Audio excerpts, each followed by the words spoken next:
نحمده ونستعينه ونستغفره ونؤمن به ونتوكل عليه ونعوذ بالله من شرور أنفسنا ومن سيئات أعمالنا من يهده الله فلا مضل له ومن يضلله فلا هادي له وأشهد أن لا إله إلا الله وحده لا شريك له وأشهد أن محمدا عبده ورسوله فقد قال الله تبارك وتعالى في القرآن المجيد والفرقان الحميد أعوذ بالله السميع العليم من الشيطان الرجيم بسم الله الرحمن الرحيم يا أيها الذين آمنوا اتقوا الله حق تقاته ولا تموتن إلا وأنتم مسلمون يا أيها الناس اتقوا ربكم الذي خلقكم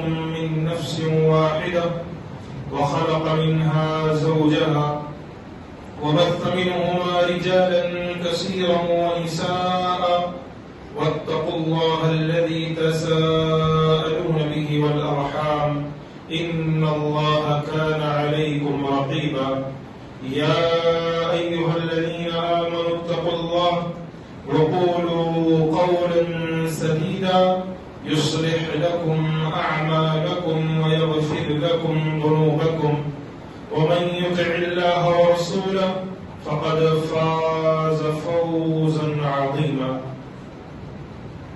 أما بعد فإن خير الحديث كتاب الله وخير الهدي هدي محمد صلى الله عليه وسلم وشر الأمور محدثاتها وكل محدثة بدعة وكل بدعة ضلالة وكل ضلالة في النار العياذ بالله ربنا لا علم لنا إلا ما علمتنا إنك أنت العليم الحكيم تمام قسم کی تعریف و توصیف حمد و ثنا کبریائی بڑائی بزرگی اللہ وحدہ لا شریک کے لیے ہے۔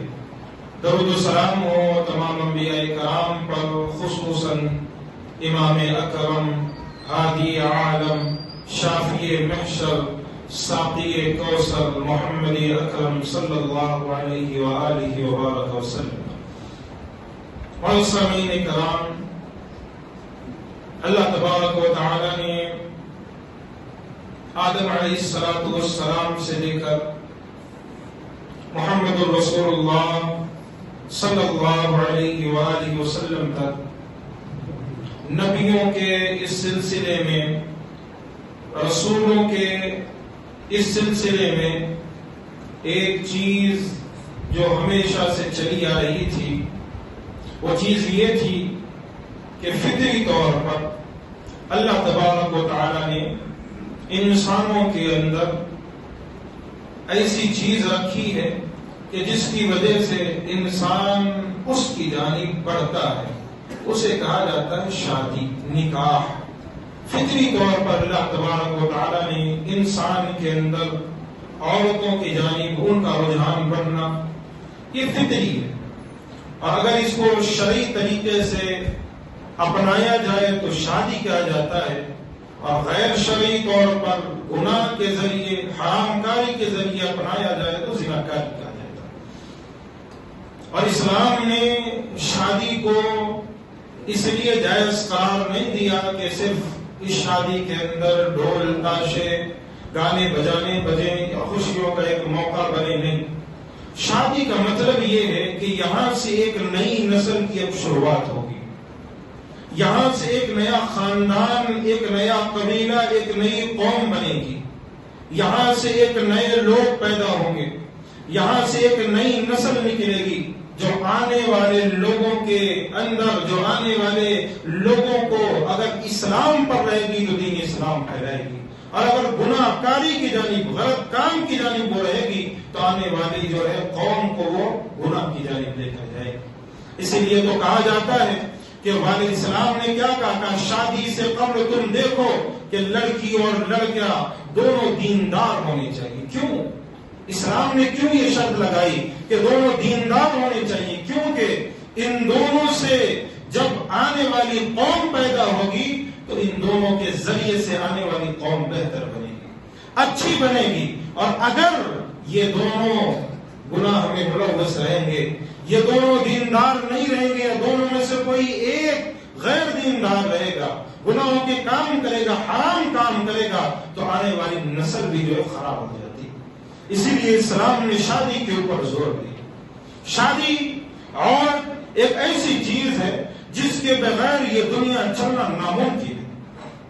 اگر اس دنیا کے اندر سے عورت کو ہٹا دیا جائے، عورت جیسی چیز کو ختم کر دیا جائے، یہ دنیا رک جائے گی، دنیا نہیں چل پائے گی۔ لوگ مر جائیں گے، لوگوں کے ذہنوں کے اندر ٹینشن، لوگوں کے دل و دماغ خراب ہو جائیں گے۔ اسلام نے اتنا پیارا جو ہے راستہ انسان کو دیا، اسلام نے پیارا طریقہ انسان کو دیا کہ ایک عورت کے ذریعے سے انسان کے ذہن کو سکون پہنچتا ہے، انسان کے دل کو تسلی پہنچتی ہے۔ یہی وہ عورت ہوتی ہے جو اس کو مصیبت پریشانی میں سہارا بنتی ہے، جو تکالیف کے موقع پر اس کو سہارا دیتی ہے۔ بھول گئے کیا جب نبی کریم صلی اللہ علیہ وسلم کو جبرائیل امین آئے تھے، کہا تھا اقرا، اللہ کے نبی پڑھیے، اللہ کے نبی کو گلے سے لگایا، دبوچا اللہ کے نبی کو، کہا پھر اللہ کے نبی پڑھیے اللہ کے نبی۔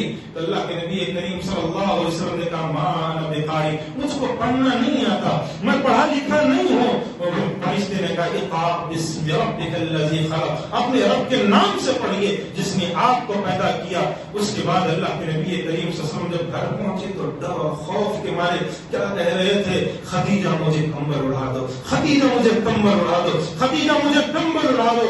پوچھا ہے حبیب کبریا، اے میرے سرتاج، اے میرے آقا، آپ کو ہوا کیا ہے، کس وجہ سے آپ ایسے الفاظ کہہ رہے ہیں؟ کہا آج میں نے کچھ غیر چیزیں دیکھ لی، ایسی چیز جو آج سے قبل میری زندگی میں نہیں ہوئی تھی۔ اللہ اکبر۔ انہوں نے گھبرایا نہیں، ڈرایا نہیں کہ تم تو برباد ہو جاؤ گے، تمہارے ساتھ پتہ نہیں کیا ہوا۔ کہا واللہ، اللہ کی قسم، اللہ کے نبی کریم صلی اللہ علیہ وسلم کو کہا اللہ کی قسم ہے میرے سردار، اللہ آپ کو کبھی ضائع نہیں کرے گا۔ تسلی دینے والی کون تھی؟ ایک عورت ذات تھی۔ اسی لیے نبی کریم صلی اللہ علیہ وسلم پوری زندگی کہا کرتے تھے، جب پوری دنیا، جب مکہ کے لوگ مجھے مارتے تھے، میری بیوی گھر پہنچتا تھا تو اپنے دوپٹے کے کپڑے پھاڑ کر میرے سروں پر اور میرے زخموں پر باندھا کرتی تھی۔ عورت ذات یہ ہوتی ہے۔ اسلام نے عورت کی قدر یہ دکھلائی۔ اسلام آنے سے قبل جانتے ہو اسلام جب نہیں آیا تھا عورت کے ساتھ کیا تصور کیا جائے، اسے کیا سمجھا جاتا تھا، اس کے ساتھ کیا طریقہ اپنایا جائے، لوگ اپناتے تھے۔ اسلام آنے سے قبل لوگ اپنے گھروں میں اگر بیٹی پیدا ہو جائے اس کو زندہ دفن کر دیا کرتے تھے کہ میری بیٹی جو ہے ہمارے لیے ناسور بن جائے۔ بیٹی کی پیدائش کو عرب کے لوگ اپنے لیے ناسور سمجھتے تھے، برا سمجھتے تھے، پیدا ہوتے ہی زندہ دفن کر دیا کرتے تھے۔ اسلام آنے سے قبل عورتوں کی کوئی عزت نہیں تھی۔ اسلام آیا تو کہا اگر تمہارے گھر میں تمہاری بیٹی ہے تو اس کی عزت ہے، تمہاری ماں ہے تو اس کی عزت ہے، تمہاری بہن ہے تو اس کی عزت ہے، تمہاری بیوی ہے تو اس کی عزت ہے۔ اسلام نے عورتوں کو ایک عزت، ایک بلند مرتبہ دیا۔ اسلام نے عورتوں کا ایک وقار دیا، اسلام نے عورتوں کو ایک شان دی جو عام اسلام سے قبل لوگوں کے درمیان نہیں تھی۔ اور افسوس کے ساتھ کہنا پڑتا ہے آج جو معاشرہ چلا رہا ہے، آج جو لوگ چلے آ رہے ہیں، آج کا زمانہ اور عرب کے دور جاہلیت کا، نبی سے آنے سے قبل کا جو زمانہ تھا وہ بالکل ایسے لگتا ہے جیسے برابر ہو چکا ہے۔ آج عورتوں کی قدر کے نام پر کیا ہے، عورتوں کی عزت کے نام پر کیا ہے؟ ماں کی قدر کرنے کی بات آ جائے کوئی قدر نہیں کر رہا ہے آج ماں کو۔ آج ماں کے لیے کوئی قدر کرنے کو تیار نہیں۔ وہ ماں جس نے اس کو 9 مہینے اپنے پیٹ میں پالا، آج اس کی قدر کرنے کے لیے کوئی تیار نہیں۔ بیٹی کی قدر کوئی نہیں کر رہا ہے۔ پیدا ہو جائے چہرے جو سکڑ جاتے کہ میرے گھر میں بیٹی پیدا ہو گئی، میری زندگی تباہ ہو گئی۔ بہن کی قدر کون کر رہا ہے؟ بیوی کی قدر تو یہ سمجھ لیجیے بیوی گھر کی ایک نوکرانی بن کر رہتی ہے۔ اگر کسی کے گھر میں ایک بہو آ رہی ہے، ایک بیٹی کسی کی اس کے گھر میں داخل ہو رہی ہے، سوائے نوکرانی کی اس کی حیثیت اس گھر میں کچھ نہیں۔ اس کی ساس اس پر ٹوٹ پڑتی ہے، اس کا شوہر اس پر ٹوٹ پڑتا ہے، اس کے شوہر کی بہنیں اس کو گالیاں دیتی ہیں، برا بھلا کہتی ہیں، اس کے ساتھ ایک نوکرانی جیسا کام کیا ویوہار کیا جاتا ہے، اور پھر کہتے ہیں ہم عورتوں کی قدر کرنے والے، ہم مسلمان ہیں، دین اسلام کی عزت کرنے والے۔ نبی کریم صلی اللہ علیہ وسلم نے کیا ارشاد فرمایا، کہا تنکح المرأة ل40، عورت سے جب لوگ نکاح کرنے جاتے ہیں نا 4 چیزوں کی وجہ سے کرتے ہیں۔ مشہور حدیث ہے، لمالها ولحسبها وجمالها ولدینها، اس کے مال کی وجہ سے، اس کے حسب و نسب کی وجہ سے، اس کے جمال کی وجہ سے، اور اس کے دین کی وجہ سے۔ آگے اللہ کے نبی کریم صلی اللہ علیہ وسلم نے کہا فاظفر بذات الدین، تم دین کو ترجیح دینا، تربت یداک، دین کو تم دیندار لڑکی کو ترجیح دینا۔ کیوں؟ دولت والی آئے گی، کب تک اس کی دولت سے تم فائدہ اٹھاؤ گے؟ حسن و جمال والی آئے گی، اس کی خوبصورتی کب تک باقی رہے گی؟ حسب و نسب والی آئے گی، کب تک اس کا حسب و نسب جاری رہے گا؟ کب تک تم اس کے حسب و نسب پر اتراتے رہو گے؟ اور گھر کے اندر اگر خوشحالی چاہتے ہو تو دیندار عورت گھر میں خوشحالی لا سکتی ہے۔ اگر کوئی خوبصورت آ جائے، بے دین ہو، بدتمیز ہو، بد دماغ عورت ہو، اور وہ صرف خوبصورت ہو، صرف مالدار ہو، صرف حسب و نسب والی ہو، تو وہ گھر جنت بننے کے بجائے جہنم بن جاتا ہے۔ دیندار عورت، اسلام نے دیندار عورت کی ترجیح دی۔ اور آج افسوس کے ساتھ کہنا پڑتا ہے، افسوس کے ساتھ کہنا پڑتا ہے، عورت اگر تلاش کی جاتی ہے تو یہ تلاش کی جاتی ہے کہ نسب والی ہے یا نہیں، یہ عورت دیندار ہے، کوئی نہیں دیکھتا، لیکن یہ ضرور دیکھتے ہیں اس عورت کے پاس دولت کتنی ہے، یہ عورت جہیز لے کر کتنا ہمارے گھر میں آئی گی، اس عورت کے پاس دینے کے لیے جہیز کتنا ہے، اس کے والدین کے پاس دولت کتنی ہے، یہ کتنا جہیز دے سکتے ہیں۔ بات کرنے پہنچے، لڑکی تلاش کرنے کے لیے پہنچے تو کیا کہتے ہیں؟ پہلے پورا جو چٹھی جو ہاتھ میں رہتی ہے دے دیتے ہیں، ہمیں کار چاہیے، ہمیں ذاتی بنگلہ چاہیے، ہمیں ذاتی گھر چاہیے، ہمیں فلاں چاہیے، ہمیں فلاں چیز چاہیے، ہمیں گھر کا پورا اثاثہ چاہیے۔ یہ وہ لوگ ہیں جو معاشرے کے ایسے بھکاری ہیں جن کے دل نہیں کرتے۔ ان سے بہتر وہ بھکاری ہیں جو راستوں پر پہنچ کر، گھروں پر، دروازے پر دستک دے کر 1 یا 2 روپے مانگتے ہیں۔ کم سے کم دینے والا خوشی سے دیتا ہے، لیکن معاشرے کے یہ وہ بھکاری ہیں جو ان کے گھروں کے سارے اثاثے کو، اس گھر کے، اس لڑکی والے، اس والدین کے سارے اثاثے کو اٹھا کر اپنے گھر میں لا کر پٹک لیتے ہیں۔ یہ معاشرے کے وہ بھکاری لوگ، افسوس کے ساتھ کہنا پڑتا۔ اور جو اب آپ بیٹھے ہوئے ذرا سینے کو تھام کر بیٹھیے گا، تکلیف ہو تو معاف کر دیجئے گا، کسی کو برا لگے تو معاف کر دیجئے گا، لیکن آج یہ معاشرے کا ایک ناسور بن چکا ہے۔ میں اس سے قبل کئی مرتبہ کہا ہے، اسی مسجد پر کھڑے ہو کر اس جہیز پر میں نے کئی مرتبہ بیانات دیے ہیں، میں نے بتلایا ہے یہ جہیز انسانیت کے منہ پر ایک زوردار تماچا، اس کے علاوہ کچھ نہیں۔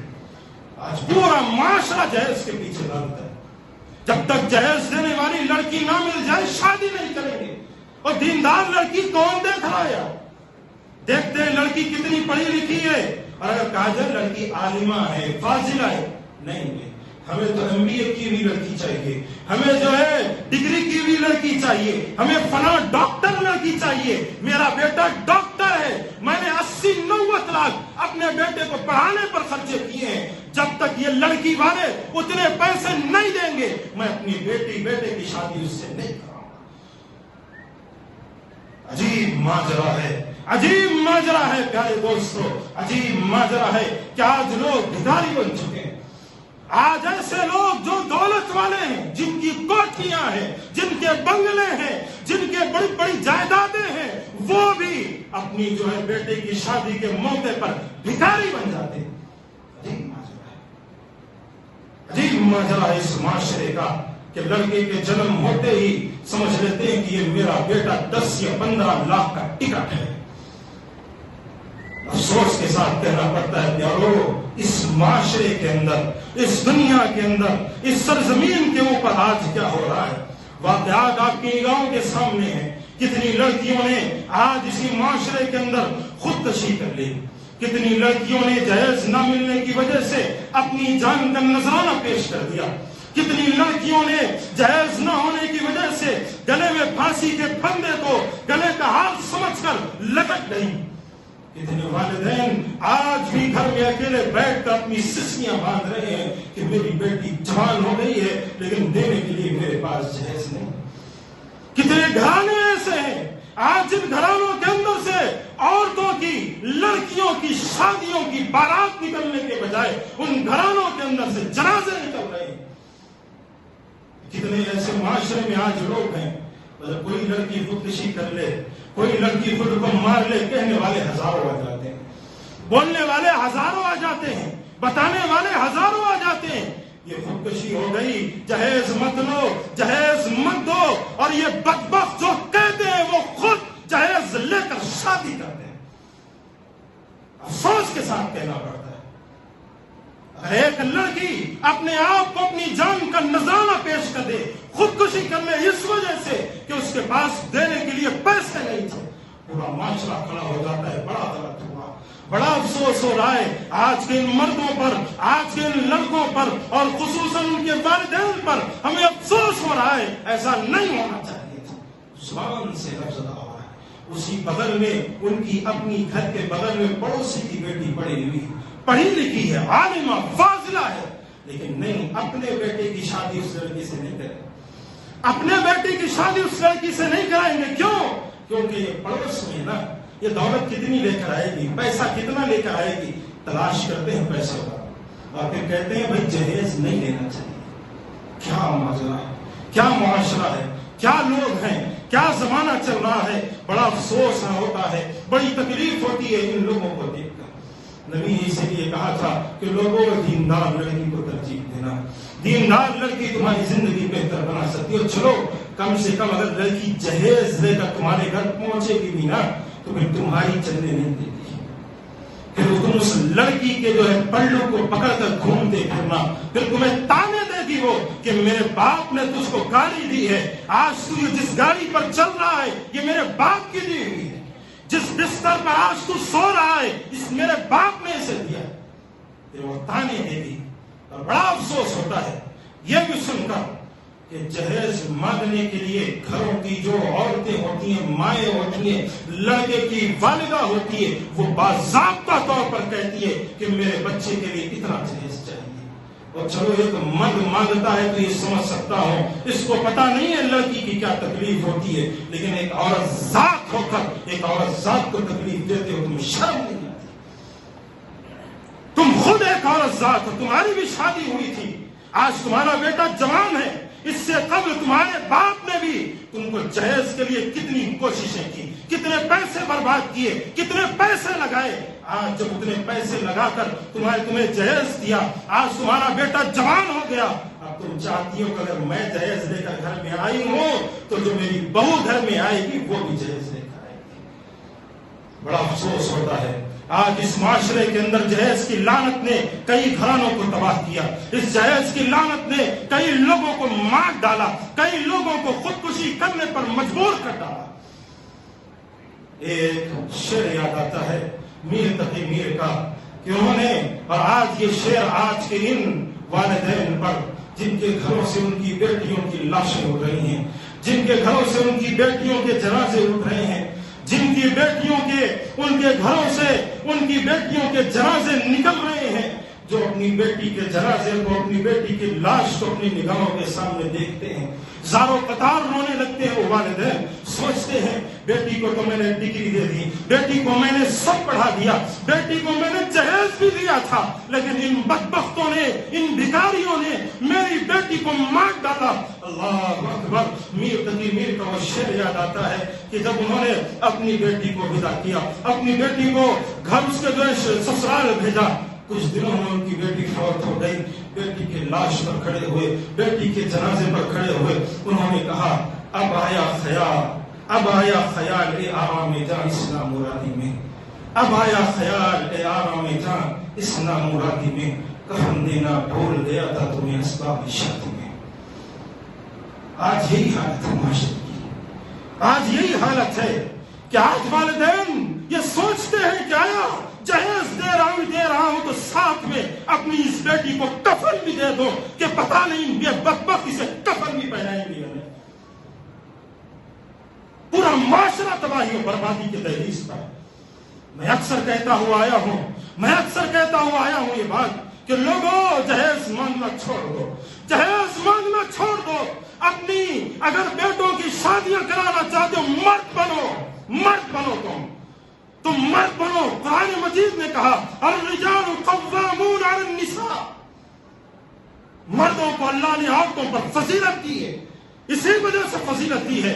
یہ کماتے ہیں, یہ کما کر اپنی بیویوں کو کھلاتے ہیں, اپنی گھروں کی عورتوں کو کھلاتے ہیں. مرد بنو.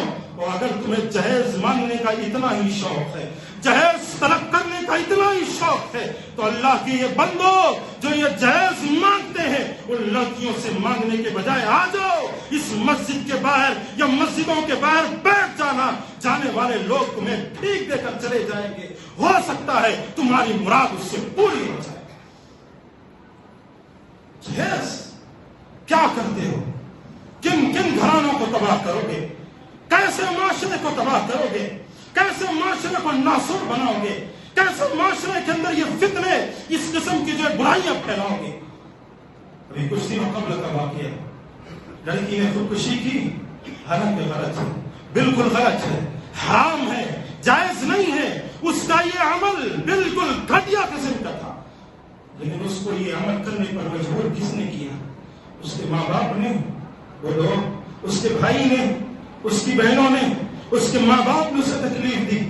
تکلیف دینے والا اس کا شوہر تھا, اس کے گھر کی وہ ماں تھی, ان کے گھروں میں رہنے والے وہ لوگ تھے. وہ شوہر تھا جس نے اسے تکلیفیں دی. اس نے اپنے باپ کو کیا کہا آخری موقع پر کہ نہیں جی سکتی؟ آخری فون کیا, باپ کو کیا کہا اس نے؟ یہ ایک واقعہ نہیں ہے پیارو. ابھی جب اس موضوع کے تحت میں مطالعہ کر رہا تھا, پڑھ رہا تھا, ایک واقعہ نہیں, ایسے اتنے واقعات پڑھے کہ اللہ کی قسم ساری رات ہوتا رہا میں. ایک واقعہ آپ کو نہیں, ایک واقعہ بتاؤں پاکستان کا واقعہ. کچھ لڑکیاں, ان کی بیٹی, ان کی ماں جو بوڑھی ہو چکی ہے, وہ ایک خط لکھے تھے. ایک خط کس کو لکھے؟ جو یہ اخبارات ہوتے ہیں ان پر ان کو ایک خط لکھا. خط لکھتے ہوئے اس نے لکھا میری ماں بوڑھی ہے, ہم 4 بہنیں ہیں, کوئی نہیں ہے ہمارا. ہم جب گھر کے دروازہ کھولتے ہیں نا تو نوجوان ہمیں بری نظروں سے دیکھتے ہیں, ہمیں گری ہوئی نظروں سے, ایسی نظروں سے کہ یہ لوگ اپنی نگاہوں سے ہمیں ننگا کھا جائیں گے. ایسی نگاہوں سے نوجوان ہمیں تکتے ہیں کہ ایسے کہ جیسے یہ ہم جو ہے کہ وہی بے حیا اور فحاش قسم کی لڑکیاں ہیں کہ پیسوں کے ان کے بلبوتے پر ہم کے جسم بیچ دیں گی. ہم آپ کو یہ خط لکھ رہے ہیں اللہ کے لیے. اس خط کو آپ اپنے اخبار میں چھاپنا. اور آخر میں لکھا, کہا اس خط کو آپ یہ مت سمجھنا کہ یہ لال سیاہی سے لکھی, ہم 4 بہنوں نے اپنے خون کے ذریعے سے اس خط کو لکھا. ایسے واقعات بے شمار, کتنے بتاؤں آپ کو. کتنی عورتوں نے اپنے جنازے نکالے, کتنی عورتیں مر گئی ہیں. ایسے بے شمار واقعات ہیں. کیوں؟ کیونکہ آج لڑکی لوگ دیکھتے ہیں تو پیسہ دیکھتے ہیں, دولت دیکھتے ہیں, اس کا رتبہ دیکھتے ہیں, وہ ساری چیزیں دیکھتے ہیں. آپ نبی کریم صلی اللہ علیہ وسلم کے دور کی شادی جانتے ہیں؟ اللہ کے دور کی, اللہ کے نبی کریم صلی اللہ علیہ وسلم کے دور میں کیسی شادی ہوا کرتی تھی, کیسے اصحاب تھے, کیسے رسول تھے. اللہ اکبر. نبی کریم صلی اللہ علیہ وسلم نے ایک مرتبہ اپنے ایک پیارے صحابے کو بلایا, ان کا نام تھا جلیبیب. کہا یا جلیبیب, اے جلیبیب ادھر آؤ. کہا تم شادی کیوں نہیں کر لیتے؟ کہا اللہ کے نبی وہ بدصورت ہوں, چہرہ خوبصورت نہیں ہے, نہ میرے پاس مال ہے, نہ میرے پاس دولت ہے, نہ میرے پاس پیسے ہیں, کون مجھ سے شادی کرے گا؟ کون مجھے لڑکی دے گا؟ مجھے کوئی نہیں دے گا. اللہ کے نبی, اللہ کے نبی کریم صلی اللہ علیہ وسلم نے پھر کہا جلیبی شادی کیوں نہیں کر لیتے؟ کہا اللہ کے نبی کچھ نہیں ہے میرے پاس, خوبصورتی نہیں ہے, دولت نہیں ہے, پیسے نہیں ہے, شادی کون کرے گا مجھ سے؟ اللہ کے نبی نے پھر کہا جلیبی شادی کیوں نہیں کر لیتے؟ پھر انہوں نے یہی الفاظ دہرائے.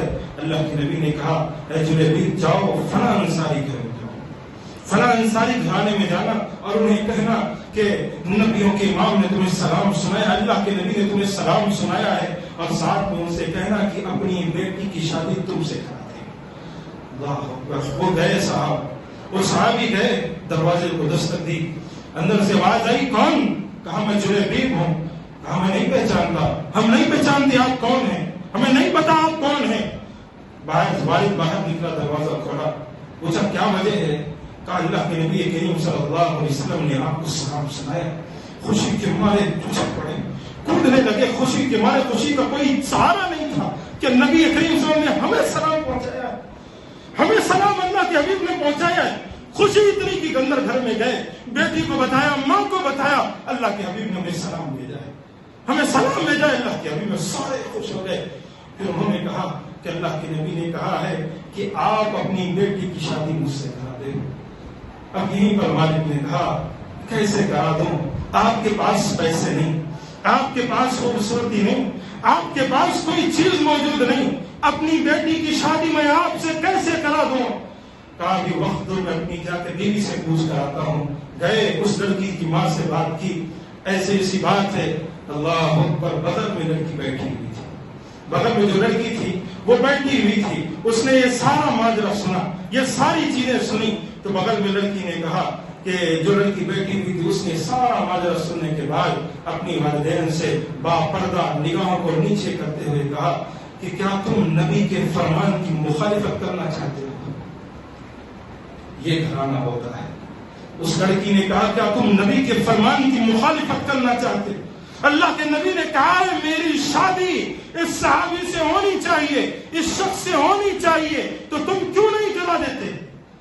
کیا الفاظ لڑکی کے تھے, اللہ اکبر, کیا صحابیات تھے, کیا انداز تھا ان کا, کیسے تھے وہ, کیا ان کا ایمان تھا, کیا جذبہ تھا ان کا. کہا نبی نے جس شخص کے بارے میں کہا ہے کہ میری شادی اس سے کرا دو, تمہیں چاہیے اس سے کرا دو. مجھے پوری امید ہے, اللہ کی قسم کھا کر کہتی ہوں, اللہ کے حبیب مجھے کبھی ضائع ہونے نہیں دیں گے. اللہ کے نبی مجھے کبھی ضائع ہونے نہیں دیں گے. ایسے گھرانے میں, ایسے لڑکے کے ہاتھ میں رشتہ نہیں دیں گے جو گھرانہ یا جو لڑکا جو ہے غلط ہو.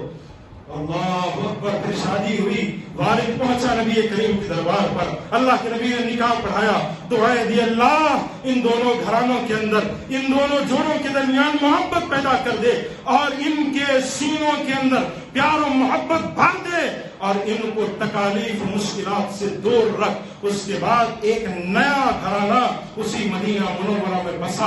اور پھر تاریخ شاہد ہے, تاریخ شاہد ہے, نبی کی یہ دعا اتنی اثر آئی کہ انصاری گھرانوں میں, انصار کے گھرانوں میں, مدینہ منورہ کے اندر جو گھرانے تھے ان میں سب سے زیادہ خرچیلا گھرانہ, خرچہ کرنے والا گھرانہ کوئی تھا تو یہ دونوں تھے. اللہ نے اتنی دولت دی ان کو, اللہ نے اتنی برکت دی ان کو کہ وہ صحابی ہیں کہ بعد میں جنگ میں وفات پائے. اللہ کے نبی کریم صلی اللہ علیہ وسلم نے پوچھا, کہا میرے صحابیوں کون کون بچے ہیں, کون کون شہید ہوئے؟ تو صحابہ نے کہا اللہ کے نبی یہ سارے جتنے اصحاب رسول شہید ہوئے. بس اللہ کے نبی نے کہا میرا جلیبیب نظر نہیں آ رہا, میرا جلیبیب مجھے نظر نہیں آ رہا ہے, مجھے بلاؤ کہاں ہے وہ؟ تلاش کیا گیا تو دیکھا گیا جلیبیب شہید ہوئے ہیں, اور ان کے بغل میں تقریباً 7 مشرکوں کو انہوں نے جہنم نصیب کر دیا تھا. اللہ کے نبی کریم صلی اللہ علیہ وسلم پہنچے ان کے پاس, بذات خود اپنے دونوں ہاتھوں سے اکیلے ہی جلیبیب کو اٹھایا اور قبر میں لے جایا. پیارو, شادی یہ ہوتی ہے, شادی ایسی ہوتی ہے, شادی اسے کہتے ہیں, پیار و محبت والی شادی اسے کہتے ہیں. یہ میں نے ایک رخ دکھلایا آپ کو جو ہے اس کا, اور دوسرا رخ آپ کو بتلا دوں, وقت تھوڑا کم ہے, مختصر انداز سے آپ کو بتلا دوں. یہ پہلا رخ تھا شادی کا کہ لوگ لڑکی کو دیکھنے جاتے ہیں تو ساتھ میں جہیز لے کر آتے ہیں, اور ساتھ میں میری ماں اور بہنوں سے کہنا چاہتا ہوں کہ تم بھی اپنی بیٹیوں کی شادی کراتی ہو تو تم جو ہے ایسے شخص کو نہیں دیکھتے جو علم والا ہو, جو دیندار ہو, جو قرآن سنت پر عمل کرنے والا ہو. تم بھی تلاش کرتے ہو کوئی 1 کروڑ 10 لاکھ 15 لاکھ 20 لاکھ کمانے والا بچہ مل جائے, ایسا گھرانہ مل جائے جس کی فیملی چھوٹی ہو, ایسا گھرانہ مل جائے جس کے والدین اگر نہ ہو تو بہت ہی بہتر ہے, ایسا گھرانہ مل جائے جہاں میری بچی اپنے شوہر کے ساتھ الگ رہ سکے. ایسے خاندان والوں سے کہنا چاہتا ہوں, ایسے لڑکی والوں سے کہنا چاہتا ہوں, تمہارے اسی بےہودہ عمل کی وجہ سے, تمہارے اسی غلط رویے کی وجہ سے, تمہارے اسی تلاش کی وجہ سے, تمہارے اسی غلط چیزوں کی تلاش کی وجہ سے ہو سکتا ہے تمہاری یہ بچی موت کے گھاٹ اتر جائے, اور اس کے ذمہ دار وہ شوہر ہونے کے بجائے تم خود ہے. تم نے تلاش کیا کیا اپنی بچی کے لیے؟ آج دیندار لڑکے, قرآن سنت پر عمل کرنے والے لڑکے کتنے بنے پڑے. ایسے واقعات میں بے تحاشا سنتا ہوں, ایسے واقعات بے تحاشا دیکھتا ہوں. کوئی اگر اللہ والا فون کر دیا کہ مجھے آپ کی لڑکی سے شادی کرنی ہے, سیدھا سوال یہ کتنا کماتے ہو؟ اگر 50,000 سے زیادہ کماتے ہو تب لڑکی دیں گے, 50,000 کے کم ہے نہیں, آپ کو ہم لڑکی نہیں دیں گے. دولت کے ترازو پر جب تم اپنی بچیوں کو تولنے لگ جاؤ گے نا, تو اسی دن سے تمہاری یہ بچیاں قتل کی جانب اور یہ تمہاری بچیاں خودکشی کی جانب بڑھنے لگ جاتی ہیں, موت کی جانب جانے لگ جاتی ہیں. تم اپنی بچیوں کو دولت کے ترازو پر مت تولو, ایمان کے ترازو پر تولو. ہو سکتا ہے تمہارا داماد ذرا کم پیسے کماتا ہو سکتا ہے تمہارا داماد 15, 20, 30 ہزار کماتا ہو, لاکھ نہ کماتا ہو سکتا ہے تمہارے داماد کے پاس جو گھر ہو وہ گھر بالکل صاف و ستھرا نہ ہو, محل نہ ہو, بلڈنگیں نہ ہو, لیکن یہ ہو سکتا ہے جس گھر میں, دولت والے گھر میں تم اپنی بیٹی دے رہے ہو, وہاں تمہاری بیٹی خوش رہنے کے بجائے یہاں تمہاری بیٹی خوش رہ سکتی ہے. فرق صاف ہے, فرق صاف ہے. غلطی دونوں جانب سے ہے. جہیز لینے والے یہ بھی غلط, اور لڑکی دینے والے جو صاحب دولت کو تلاش کرتے ہیں, دولت والوں کو دیکھتے ہیں, یہ بھی غلط ہے. یہ دونوں چیزیں غلط ہیں دونوں طرف سے. اس سے پہلے میں نے ایک مثال دے کر آپ کو سمجھایا تھا کہ معاشرہ کیسے جو ہے دھیرے دھیرے تباہی کی جانب بڑھ رہا, کیسے لوگوں کے نظریات تبدیل ہو رہے ہیں. پھر سے وہ مثال دے دوں آپ کو. یہ مثال یہ تھی کہ آج کل لوگوں کی سوچ اور ذہن, ان کی فکر دیکھی کہ لڑکی جب آتی ہے گھر میں نا, بہو بن کر آتی ہے, اگر اس ساس سے پوچھو, جو ساس ہے اس سے پوچھو, یا پھر جو سسر ہے اس سے پوچھو, یا پھر اس گھر میں جو بیٹیاں ہیں شوہر کی بہنیں ہیں جو, اس سے پوچھو تو کیا کہتی ہیں؟ یہ کہتی ہیں ہمارا بچہ تو جوڑوں کا غلام بن کر رہ گیا. یہی ہے یا نہیں؟ عورتوں کے اندر یہ بولا جاتا ہے یا نہیں کہ ہمارا بچہ جوڑوں کا غلام بن کر رہ گیا. جب دیکھو جب بیوی کے پیچھے, ہمیں کچھ نہیں دیتا, جتنی سیلری کماتا ہے پوری بیوی کے ہاتھ کو لا کر دے دیتا, ہمیں پوچھتا تک نہیں, ہمیں 1 روپیہ نہیں دیتا, وہ جوڑوں کا غلام بن گیا ہے. کیوں کہہ رہے ہیں؟ گھر میں ایک بہو آئی ہے, اور یہی ان کے گھر کی ایک بیٹی کسی کے پاس چلی جائے نا, تو اپنی بیٹی کو کیا نصیحت کرتے ہیں؟ کہتے ہیں اپنے شوہر کو اپنے قابو میں رکھنا. یہ دوہرا ہے یا نہیں؟ ایک جانب آپ کے گھر میں آپ کی بہو آئی تو اس کو یہ کہہ دیا کہ تمہاری بہو ایسی ہو گئی کہ تمہاری بہو نے تمہارے بیٹے کو اپنے قبضے میں کر لیا, اور اسی گھر سے ایک بیٹی کسی دوسرے گھر میں جاتی ہے تو تم ہی اپنی بیٹی کو یہ نصیحت کرتے ہو کہ وہاں جانے کے بعد ساس کے ہاتھ میں پیسے مت جانے دینا. ساس اگر پیسے اپنے بیٹے کے لے لے گی تجھے کچھ نہیں ملے گا. اپنی وہاں اس کی جو بہنیں ہوگی نا, اس سے زیادہ جو قریبی تعلقات مت بڑھانا, اس سے زیادہ میل جول مت رکھنا, اور اپنے شوہر کو اس کی ماں سے, اس کی بہنوں سے دور رکھنا. کیا دوہرا نظریہ ہے معاشرے کا؟ یہ دوہرا نظریہ ہے جس کی وجہ سے معاشرے میں تباہی. اگر گھر میں آنے والی وہ بہو, اس کو گھر میں ایک بیٹی سمجھا جاتا, اس کو گھر میں یہ سمجھا جاتا, گھر میں رہنے والی وہ بہنیں یہ سمجھتی کہ میرے گھر کے اندر میری ایک بہن کا اضافہ ہوا ہے, نہ کہ ایک بھابھی اسے سمجھتی. گھر میں آنے والی بیٹی کو وہ ساس یہ سمجھتی کہ میرے گھر میں ایک بہو نہیں آئی, میری اپنی بیٹی آئی ہے. اللہ کی قسم گھر سے لڑائی جھگڑے سارے ختم ہو جاتے. لیکن آج معاشرے میں الگ الگ نظریوں سے لوگ دیکھتے ہیں, الگ الگ نظریوں سے, اور اس کے اندر سب سے بڑا کردار ہماری گھروں کی عورتوں کا ہوتا ہے. دباؤ ڈالا جاتا ہے مردوں کو دباؤ ڈالا جاتا ہے کہ فلاں کے پاس تم شادی کر رہے ہو, اتنا لے کر آؤ. گھر میں بہو آ جائے اس پر دباؤ, کیا لے کر آئی تم کیا لے کر آئے؟ جب میں آئی تھی اپنے اس گھر کے اندر, تمہارے یہ جو سسرے ہیں نا, ان کے ساتھ جب میری شادی ہوئی تھی تو میرے والد نے 10 لاکھ 20 لاکھ اس دور میں جہیز دیا تھا. اتنا اتنا پیسہ لے کر آئی. تم کیا لے کر آئی ہو؟ 1 لاکھ 2 لاکھ روپے بس. کیا افسوس ہے معاشرے کا، کیا زمانہ ہے یہ. ایک ماں 2 نظریے. ایک ماں اپنے بیٹے کے لیے اپنی جان سے زیادہ پیاری، اور وہی ماں گھر میں اسی بیٹے کی بیوی کے لیے شیطان بن چکی ہے. کیا معاشرہ چلتا ہے. اور اس کے اندر ایک اور آپ کو چیز بتا دوں، ایک اور آخری چیز اور آخری مسئلہ آپ کے سامنے واضح کر دوں، اور خصوصاً ان مردوں کے لیے واضح کر دوں جو آج بھی اس خوشفہمی میں مبتلا ہے کہ شادی کا مطلب یہ ہے کہ 10 لاکھ کا فنکشن ہال ہونا چاہیے، کم سے کم 10 قسم کے دن اس کے اندر بالکل چکن مٹن نہ جانے سب کچھ ہونا چاہیے، بریانی کے الگ الگ اقسام ہونے چاہیے، میٹھے الگ الگ ہونے چاہیے، اور ہم جس گدی پر بیٹھے شادی کے موقع پر اس کے پیچھے سجاوٹ خوبصورت ہونی چاہیے. جو میری شیروانی ہے وہ 1 لاکھ کی ہونی چاہیے، میری بیوی جو جوڑا پہن کر آئے وہ بھی 1 سے 2 لاکھ کا ہونا چاہیے. صرف یہی ہے کہ جاتے ہیں بالکل خوبصورت، بالکل فٹ فٹ بیٹھتے ہیں. جیسے ہی بیٹھ گئے قاضی صاحب پہنچے، امام صاحب پہنچے، پوچھا مہر کتنا دینا چاہتے ہو؟ پوچھا مہر کتنا دیتے ہو اپنی بیوی کو؟ کہتے ہیں مول صاحب، قاضی صاحب 1 لاکھ لکھ لیجیے، 1 لاکھ 2 لاکھ لکھ لیجیے، 2 لاکھ لکھ لیجیے. ابھی دے رہے ہو یا بعد میں؟ مہر معجل یا مہر معجل؟ آئین کے ساتھ معجل آتا ہے، اس کا مطلب یہ ہوا کہ آپ جو ہے ابھی دے. معجل یعنی تاخیر سے دے رہے ہو. تو کہتے ہیں مہر معجل یعنی ابھی دے رہے ہو یا بعد میں دو گے؟ کہتے ہیں قرضہ کر دیجیے مول صاحب، قاضی صاحب قرضہ کر دیجیے، بعد میں اپنی بیوی کو دوں گا. کتنا بولا آپ کو؟ 1 لاکھ آپ نے بولا، 2 لاکھ آپ نے بولا. کیوں؟ کیونکہ اگر آپ مائک کے اندر اگر 10,000 بولتے تو دوست مذاق اڑاتے آپ کا. مائک کے اندر اگر آپ 5,000 بولتے نا تو سامنے بیٹھے والے لوگ ہنستے. اسی لیے سوچا کہ 5 لاکھ، اور کئی تو ایسا بھی ہوتے 10 لاکھ. چلو ہونے دو، دینا کس کو ہے؟ بول دو مائک کے اندر 10 لاکھ دے رہا ہوں اپنی بیوی کو. میں کب دے رہا ہوں؟ قرضہ کر رہا ہوں مول صاحب، مطلب قرضہ بعد میں دوں گا، میں ابھی نہیں دوں گا. تم نے شیروانی کتنی کی پہنی ہے؟ 50,000 کی. ہاں، اگر وہ 25,000 کی پہن کر 25,000 اپنی بیوی کو دیتے، کچھ تمہاری عزت گھٹ جاتی؟ شادی خانہ کتنے کا ہے؟ 10 لاکھ کا ہے. اگر وہ 5 لاکھ کا کر کے 5 لاکھ اپنی بیوی کو مہر دیتے، تمہاری عزت گھٹ جاتی؟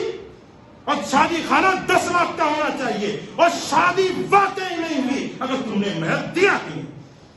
بات تو یہ ہے نا، تم نے شادی بالکل یہی ہوا، سب کچھ کر لیا، جتنی چیزیں ہو سکتی ہیں کر لی، شادی خانہ کھانا پینا سب کر لیا، مہر دینے کی باری ہے، مہر ہی نہیں دیا، شادی نہیں ہوئی آپ کی، شادی نہیں ہوئی. جب آپ مہر نہ دیں شادی نہیں. اور ان لوگوں کو کہنا چاہتا ہوں جو کہتے ہیں تاخیر سے مہر سب دے سکتے ہیں نا، اس میں کیا ہے؟ کئی ایسے فون کالز مجھ کو ذاتی طور پر آتے ہیں. لوگ کہتے ہیں، عورتیں فون کرتی ہیں یا مرد فون کرتے ہیں، کہتے ہیں مول صاحب اگر بیوی مہر معاف کرتی ہے تو جائز ہے؟ ہاں، بیوی مہر معاف کرتی ہے تو جائز ہے. کیوں؟ پتا ہے مہر وہاں بیٹھ کر اوقات سے زیادہ بول دیا تھا، اب دینے کی ہمت نہیں ہے. اب بیوی کو کہتے ہیں معاف کر دو مہر.